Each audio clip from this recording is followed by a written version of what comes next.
Hi అండి. ఈరోజు నేను మా అమ్మ ఇడ్లీ ఛాలెంజ్ అయితే చేస్తున్నాము. ఇడ్లీ సాంబార్ ఛాలెంజ్ అయితే ఈరోజు అంటే ఈరోజు కాదు, మొన్న సాటర్డే రోజు చేసిన వీడియో అనమాట ఇది. వీడియో కూడా ఉంది. ఫుల్ వీడియో కావాలంటే నా ఛానల్లో ఉంటుంది, చూడండి.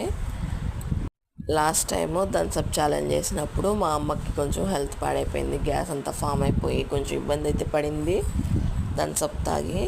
అట్లా ఈసారి ఫుల్గా అన్ని ఇడ్లీలు పెట్టేసుకొని ఇంత పోసేసుకొని తినాలని ఏం లేకుండా నిదానంగానే తిన్నాము.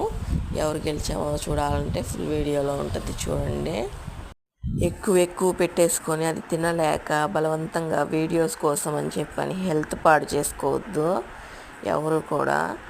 అందుకే మేము సింపుల్గానే ఎంచుకుంటున్నాము. తినలేనప్పుడు గమ్ముగా ఉండడమే, తింటామని సెట్ చేసుకుంటేనే తినాలి. బలవంతంగా తిని హాస్పిటల్కి అయితే పెట్టుకోలేము కదా డబ్బులు, అందుకని ఇలాగా.